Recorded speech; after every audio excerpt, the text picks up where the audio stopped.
Hello friends, நம்ம favourite சீரியலில் அடுத்து என்ன சுவாரஸ்யமாக நடக்குதுன்னு பார்க்குறீங்களா? எல்லாருமே இப்போ வந்து பெரிய பிரச்சனையில் மாட்ட போகிறாங்க. யார் யார் அப்படின்னு சொல்லிட்டு பார்த்தீங்கன்னா, நம்ம மல்லியும் கதிரேசனும் தான். ஏன்னா இவங்க 2 பேரும் தான் அந்த சுடர் இருக்கா இல்லையா, அவளை ரேணுகான்னு நினச்சிக்கிட்டு ஏதோ ஒரு அப்பாவித்தனமாக 2 பேரும் அவகிட்ட தனியாக மாட்டிக்கிட்டாங்க. இது மூலயமா அவங்க 2 பேரும் பெரிய பிரச்சனையில் மாட்ட போகிறாங்க அப்படின்றது தெரியாமையே அவளுக்கு ஹெல்ப் பண்ணிட்டு இருக்காங்க. அவள் இருந்துக்கிட்டு ஐயோ இந்த ஹாஸ்பிட்டல் வேறு பெரிய ஹாஸ்பிட்டல்னு சொன்னாங்களே, இங்கே நம்ம மாட்டிக்கிட்ட என்ன பண்ணுறோம், அவன் ஒரு பக்கம் திக்கு புக்கு நின்றுட்டு இருக்க. அந்த நேரம் பார்த்து அந்த டாக்டர் வேற, அந்த டாக்டர் வந்துக்கிட்டு நீங்கள் மட்டும் உள்ளே வந்தால் போதும் அப்படின்னு சொல்லிட்டு அவங்க வந்து கிளம்பிடுறாங்க. என்னடா இது பெரிய டாக்டர் சொன்னாங்க, அவரே நேரில் வந்து நம்மளை நீங்கள் மட்டும் வந்தால் போதும்னு சொல்லிட்டு போகிறாரு, இதில் ஏதோ உள்குத்து இருக்கிற மாதிரி இருக்கே அப்படின்னு சொல்லிட்டு அந்த சுடர் இருக்கா இல்லையா, ஐ மீன் ரேணுகா, அவன் இருந்துக்கிட்டு உள்ளே போகிறா. உள்ளே போனதும் சொல்லுங்கள் டாக்டர் அப்படி இப்படின்னு சொல்ல, நீ நல்லா தான் பேசுகிற, நீ நல்லா தான் இருக்க, எனக்கு எல்லாமே தெரியும்.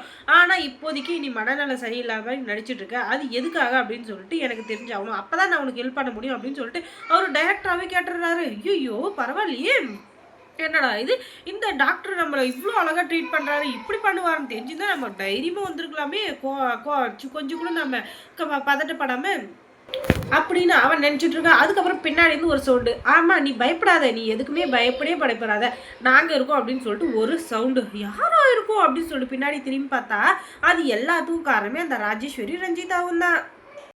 அவங்க 2 பேரும் பின்னாடி உட்காந்துக்கிட்டு, நீ எதுக்கும் கவலைப்படாத சுடர், நீ எதுக்கும் கவலைப்படாத, நாங்கள் இருக்கோம், நீ என்ன நினைக்கிறியோ அதவே செய், ஆனால் அதை கொஞ்சம் சீக்கிரமாகவே செய், அதுக்கு நாங்கள் 2 பேரும் உனக்கு ஹெல்ப் பண்ணுறோம், நீ எதுக்கும் கவலைப்படாத, நம்ம ஏதாச்சும் செஞ்சால் மாட்டிப்போமோ, நம்ம ஏதாச்சும் தப்பு பண்ணுறோமோ அப்படின்னு சொல்லிட்டு மட்டும் நீ தயவு செஞ்சு நினைக்காத, சரியா? நீ அப்படி நினச்சேன்னா அந்த இடத்துல நீ தோற்று போயிட்டேன்னு அர்த்தம். நீ எதுக்காகவும் பயப்படாத, நாங்கள் இருக்கோம், நீ வந்து எதை செஞ்சாலும் தைரியமாக செய், நாங்கள் உன் பின்னாடியே இருக்கோம், ஆனால் நீ செய்கிறத கண்டிப்பாக செஞ்சே ஆகணும், அப்படி இல்லைன்னு வச்சுக்கோயேன் உனக்கும் அது கஷ்டமாயிரும், எங்களுக்கும் அது கஷ்டமாயிரும் அப்படின்னு சொல்லிட்டு சொல்ல, யார் நீங்கள், எதுக்காக இப்படிலாம் பேசுகிறீங்க, என்னாச்சு உங்களுக்கு, நீங்கள் எதுக்காக என்ன காப்பாற்றணும், இந்த டாக்டர் நடனா என்னை பற்றி எல்லாம் தெரியுன்றாரு, நீங்கள் என்னென்னா நீ நினச்சதை செய்யுன்றீங்க, என்ன தான் நினச்சிக்கிறீங்க, நீங்கள் யார், நீங்கள் மனநல சரியில்லாத மாதிரி நடிக்க வந்திருக்கேன் அப்படின்னு சொல்ல, நீ எதுக்காக வந்திருக்க, என்ன பண்ணுற அப்படின்னு எல்லாமே எனக்கு தெரியும், ஏன் தெரியுமா, இந்த விஷயத்தில் நானும் சம்மந்தப்பட்டிருக்கேன் அப்படின்னு சொல்ல, நீங்கள் சம்மந்தப்பட்டிருக்கீங்களா, ஆமாம் நீங்கள் யாருங்க, நீங்கள் யாருன்னு எனக்கு தெரியாது, சும்மா வந்து எங்கிட்ட நச பேசிக்கிறீங்க,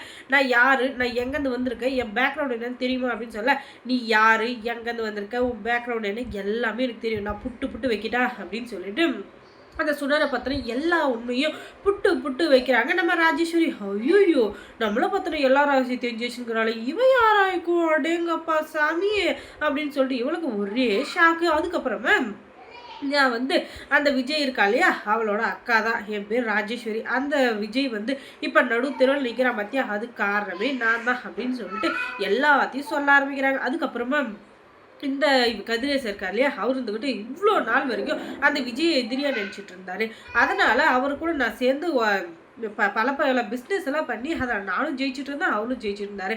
இப்போ கடைசியில் என்னாச்சுன்னு தெரியல, இந்த ரேணுகா அப்படின்ற கேரக்டர் உள்ளே வந்ததுக்கப்புறமா எங்களை கண்டுக்கிறதே இல்லை, எங்களை அவாய்ட் பண்ணுறது, எங்களை அசிங்கப்படுத்துறது, இப்போ தெண்டரை கூட எங்களை ஏமாற்றி அதை வேற ஆளுக்கு கொடுத்துட்டாரு. நீ ஒரு ஃப்ராடு 420 இருந்தாலும் நீயே கொஞ்சமாச்சு நியாயத்தை சொல்ல, இப்படிலாம் பண்ண நம்மளுக்கு கோவம் வராதா? அதனால் நான் என்ன சொல்கிறேன்னா, நீ நல்லவ மாதிரியே நடித்து அந்த கதிரேசனோட பொண்ணு மாதிரி இருந்துக்கிட்டு அவரை நீ பழி வாங்கணும், அவரோட சொத்து பத்து எல்லாத்தையும் எழுதி உன் மேலே வாங்கிக்கிட்டு அதுக்கப்புறம் நீ என்ன பண்ணுவே எனக்கு தெரியாது, ஆனால் அதுக்காக நான் ஹெல்ப் பண்ணுறதுக்கு தயாராக இருக்கேன். இப்போ வந்து உனக்கு மனநிலை சரியில்லை, நீ வந்து எப்படியும் சரியாகிறதுக்கு ரொம்ப நாள் ஆகும் அப்படின்னு சொல்லிட்டு டாக்டர் நான் சொல்கிறேன், அதுக்காக நீங்கள் அங்கங்கே ட்ரீட்மெண்ட் போகணும் அப்படி இப்படின்னு சொல்லிட்டு ஏதாச்சும் ஒன்று சொல்லி உன்னை வந்து நான் காப்பாற்றுறேன், ஆனால் நீ எப்படியாச்சும் அந்த கதிரேசனை பழி வாங்குறதுக்கு எனக்கு வந்து நீ ஹெல்ப் பண்ணும், அப்படி செஞ்சு வச்சுக்கோயேன், நீ நினைக்காத அளவுக்கு நானும் பணம் கொடுப்பேன், அந்த சொத்து பத்தும் உனக்கு தான் அப்படின்னு சொல்லிட்டு இவன் வந்துட்டு சொல்லிட்டு இருக்கா.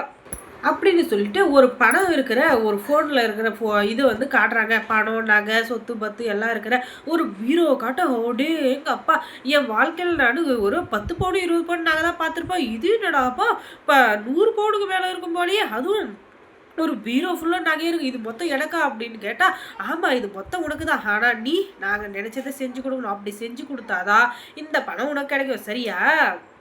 அப்படின்னு சொல்லிட்டு இந்த ராஜேஸ்வரி சொல்ல, "நீங்க கவலைப்படாதீங்க மேடம். நீங்க எதுக்கும் கவலைப்படாதீங்க. நான் இருக்கேன். கண்டிப்பா இந்த வேலைய பிசிறு தட்டா முடிச்சு குடுத்துட்டு, பணத்த வாங்கிட்டு நான் கிளம்பிக்கிட்டே இருக்கேன். அதுக்கப்புறம் நீங்க யாரோ, நான் யாரோ" அப்படின்னு சொல்ல, "பணம் வாங்குனதுக்கு அப்புறம் நீ யாரோ, நான் யாரோ தான். கிளம்பு கிளம்பு" அப்படின்னு சொல்லிட்டு அவங்க 2 பேரும் அவங்க டீலிங்க முடிச்சுக்கிறாங்க. அதுக்கப்புறம் மல்லி சீரியல்ல என்ன சுவாரஸ்யமா நடந்திருக்கும் நீங்க தெரிஞ்சுக்கணும்னா நம்ம சேனல சப்ஸ்கிரைப் பண்ணுங்க. தேங்க்ஸ் ஃபார் வாட்சிங்.